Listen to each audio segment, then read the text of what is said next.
தாய்மொழி தினத்தன்று நடந்து கொண்டிருக்கின்ற இந்த தாய்மொழியை பற்றியும் தாயை பற்றியும் தாய் நாட்டை பற்றியுமான பல கருத்துக்கள், மொழியை பற்றிய கருத்துக்களும் அதிகம் பங்கேற்று விட்டன. நமக்கு நிறையவே சொல்லிக் கொடுத்ததும் கற்றுக்கொண்டதும் அதிகம் இருந்தாலும் கூட எனக்கான தாய்மொழியை தாய் வாயிலாக கற்றுக் கொடுத்த எனது தாயிற்கு முதல்ல நன்றி சொல்ற வேண்டிய நேரத்தில் இந்த இடத்துல இருக்கிறோம். அதனால என் தாய்க்கு நன்றி. எல்லாத்துக்குமே ஒரு மொழி உண்டு.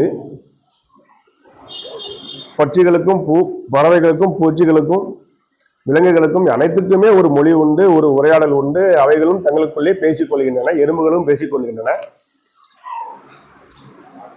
அவைகளுடைய தம்முடைய மொழியின் வாயிலாகவே சிறப்பு கொண்டனவா என்பது இங்கே ஒரு கேள்விக்குறி.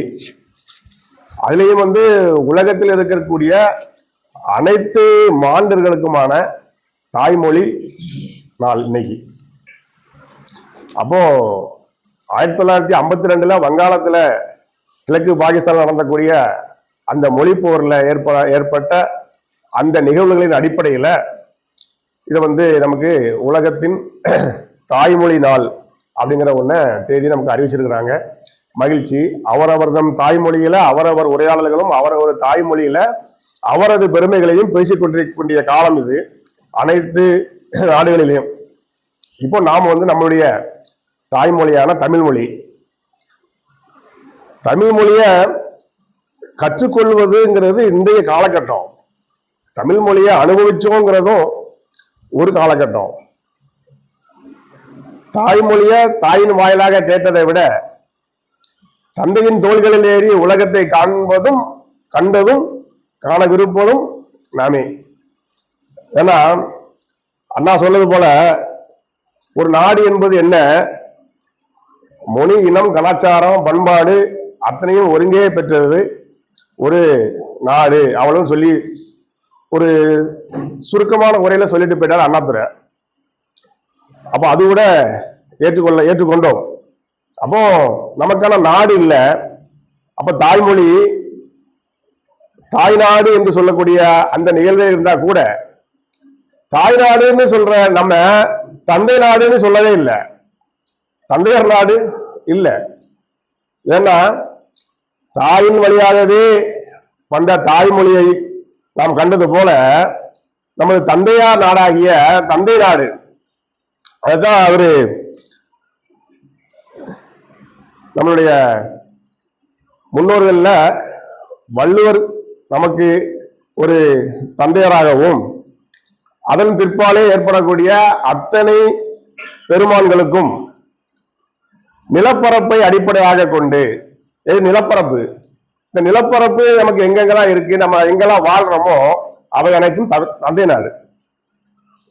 தந்தை மொழின்னு சொல்லிட்டு நிறைய பேர் வச்சிருக்கிறாங்க. வேற நாடுகள்லாம் இருக்கு தந்தை மொழி இருக்கு. ஆனா தந்தை நாடு தாய்மொழி நமக்கு தான் இருக்கு. இப்போ தமிழுக்கும் அமுதென்று பேர் அப்படின்னு பாரதிதாசன், நம்ம தமிழை பத்தி பாரதியார் அப்படி மிக சிறப்பா பேசிட்டு இருந்தாங்க. அதன் பிற்பாடு எப்படி படிச்சாதான் நமக்கு இப்போ ஒரு கல்வி அறிவு படித்ததால்தான் ஒரு புத்தகம் எழுதுறதோ இல்ல ஒரு பேச்சாற்றல் வரக்கூடியதோ அப்படிங்கறத எல்லாம் உடைச்சவங்க நிறைய பேர் இருக்கிறாங்க. இப்போ மாப்போசிலாம் இருக்கிறாருனாக்கா எத்தனை படிச்சிருக்காருன்னு தெரியாது. ஆனா அவர் எழுதிய புத்தகங்கள் 80க்கும் மேற்பட்டது. திருக்குறள்ல நாட்டிய கலையை பற்றி சொல்லியிருக்காங்களா அப்படின்னு ஒண்ணு கேட்டிருக்கிறாரு. கலைகளை பத்தி சொல்லியிருக்கலாம், நாட்டிய கலையை பத்தி இல்ல அப்படின்னு சொன்ன உடனே அவர் எழுதிய புத்தகமே நாட்டிய கலையை பத்தி. அதாவது எங்க விடுபட்டு இருக்கோ, எது இல்லையோ, குரல்ல ஒரு பொருள் இல்லை அப்படின்னா அதை பத்தி எழுதுறதுக்கான கவிஞர்களும் எழுத்தாளர்களும் எக்கச்சக்கம் பேர். அதாவது கோடிட்ட இடத்தை நிரப்புக அப்படின்னு நம்ம படிச்ச மாதிரி தொல்காப்பியத்தில் விடப்பட்டதையும் நம்ம திருக்குறள் ஔவையார் எழுதினதுலையும் கண்ணதாசனால விடப்பட்ட எழுத்துக்களையும் வாலியால நிரப்ப முடியாத எழுத்துக்களையும் வைரமுத்துக்கால செதுக்க முடியாத எழுத்துக்களையும் அடுத்து வரக்கூடிய கவிஞர்களும் அடுத்து வரக்கூடிய எழுத்தாளர்கள் நிரப்பிக்கிட்டே வரோம். இப்போ அவரு மண்டேலா சொல்லிருக்காரு, அவரவர் மொழியில பேசும்போது நம்ம மொழியில பேசினா அது தலைக்கு ஏறும், தாய்மொழியில பேசினாதான் இதயத்துக்கு ஏறும்னு சொல்லிருக்கிறார். அது தாய்மொழிக்கு உள்ளதுல ஒரு ஒரு பெரிய ஒரு சிந்தனையா அதை சொல்றாங்க. இப்ப அதேல அந்த சார் சொன்ன மாதிரி எகிப்து நாட்டுல இருந்து நம்மளுடைய அரசன் பாண்டிய அரசனுடைய பேர் வச்சிருக்கு. அது இன்னைக்கு வந்து நம்ம சொல்றோம் 10,000 ஆண்டு 15,000 ஆண்டுகளுக்கு முன்ன உள்ளது நமது தாய்மொழி. அந்த தாய்மொழி வாயிலாக இருந்தது அதற்கு முன்ன, அதாவது எழுத்தாற்றல் வந்தது எழுத்துக்கு முன்னாடி மொழி. அந்த மொழிக்கு வடிவம் கொடுத்தது எழுத்தும் மொழியும் சேர்ந்து இணைஞ்சது நம்மளுடைய ஒரு ஒட்டுமொத்த வார்த்தை கோர்வை இப்படின்னு அடுக்கடுக்கா நம்ம கொண்டு வந்து செதுக்குனதெல்லாம் 20,000 ஆண்டுகளுக்கு முன்ன 30,000 ஆண்டுகளுக்கு முன்னணி சொல்லிக்கிட்டே போலாம். அப்போ இதுக்கு முன்னாடி இருந்த மொழிகள் எங்க இருக்குன்னா எதுவுமே இல்லை. இப்பவும் தமிழ் மொழி தான் இன்னை வரைக்கும் சிறந்திருக்கு. அந்த மொழியிலிருந்து தான் ஒவ்வொரு எழுத்துக்களும் பண்டமாற்று முறையில போய் சேர்ந்து அவங்க ஒரு தனித்தன்மையோட ஒரு மொழியை வச்சு அந்த மொழியிலிருந்து அவங்க கலப்படத்தை உண்டு பண்ண அதனுடைய ஒரு சில வார்த்தைகள் நமக்காக தரப்பட்டு நாம அதையே உள்ள புகுத்தி கொண்டு இன்னைக்கு நம்ம வந்து பேசிக்கிட்டோம், நம்ம பழகிக்கிட்டோம், நம்மளுடைய குழந்தைகளுக்கு அதை சொல்லி கொடுத்துக்கிட்டு இருக்கோம். இப்ப அதைத்தான் சுத்த தமிழ்ல தூய தமிழ்ல பேசணும், தூய தமிழ்ல எழுதணும் அப்படிங்கிறதுக்கு இன்றைய காலகட்டத்தில், அதாவது 20ஆம் நூற்றாண்டுல நிறைய பேர் கிளம்பியிருக்காங்க. கடைசியா இப்போ சார் சொன்ன மாதிரி தூசி தட்டப்பட்டதுதான் இந்த கலை இலக்கிய பெருமன்றம். 45 வருஷத்துக்கு முன்னாடி இயங்கிக்கிட்டு இருந்தது இப்ப இயங்கவே இல்லை.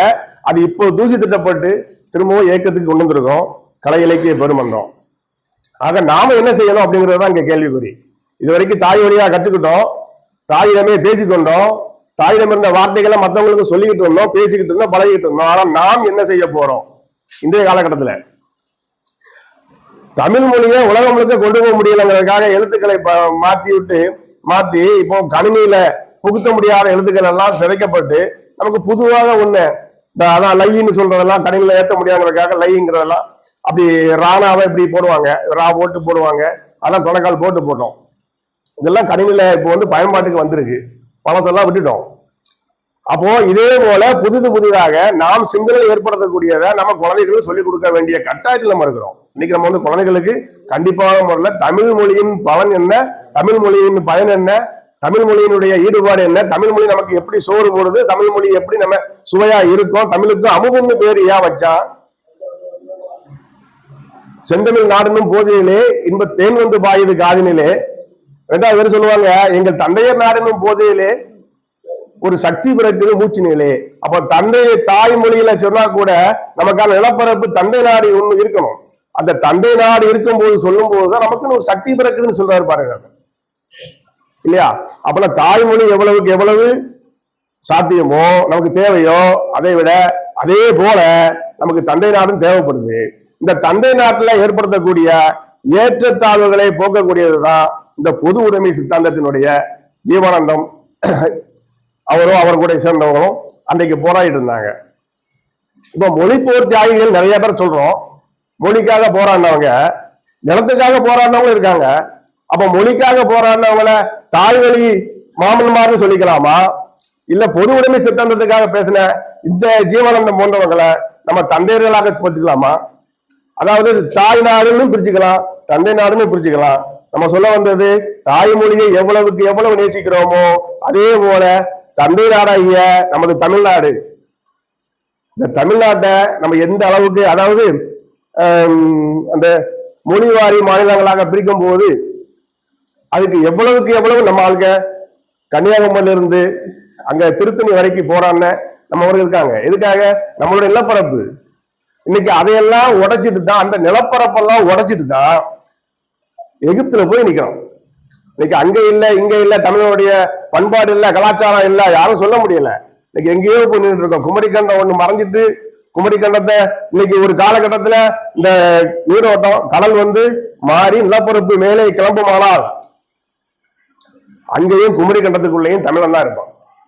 ஆக உலகத்தை எப்படி புரட்டினாலும் சரி, எந்த பக்கம் புரட்டினாலும் எந்த பக்கம் சரிஞ்சாலும் சரி, கடல் கிழக்க போனாலும் மேற்க போனாலும், சூரியன் மேற்க உதிச்சாலும் வடக்க உதிச்சாலும் தெற்கே உதிச்சாலும், எந்த பக்கம் புரட்டினாலும் தமிழ் மொழி தான் இருக்கும். நிலப்பரப்பு அத்தனையுமே நமது தந்தை பரப்பு, நமது தந்தை நாடு. மூதாதையர்கள், நமக்குடைய மூதாதையர்கள் யார் யாரெல்லாம் இருக்கிறாங்களோ, தாத்தா, தாத்தாவுக்கு தாத்தா, அவங்களுக்கு தாத்தா, அத்தனை பேரும் சொல்றதுதான் நம்மளுடைய தந்தை நிலப்பரப்பு. தந்தை சொத்தை தான் பங்கு வைக்கிறோமே தவிர தாய் சொத்தை பெண்ணுக்கு தான் கொடுக்குறோம் அப்படிங்கிற முறைய இப்ப கொண்டு வந்துருக்கிறாங்க. ஆக தமிழ் மொழியும் தந்தை நாடும் நமக்கு மிக மிக முக்கியமானது. பொது உடைமை சித்தாந்தவாதி இன்னைக்கு ஜீவானந்த நேரு கொண்டு இருக்கோம்னா, இன்னைக்கு உலக தாய்மொழி நாள்ல நம்மளுடைய தாய்மொழியே சிறந்தது. இன்னும் நம்ம கத்துக்க வேண்டியது நிறைய இருக்கு, கத்து கொடுக்க வேண்டியது நிறைய இருக்கு. இன்றைய தினத்துல எனக்கு இப்படி ஒரு பேச்சை வாய்ப்பு கொடுத்த கலை இலக்கிய பெருமன்றத்துக்கு கோடான கோடி நன்றிகள். வணக்கம்.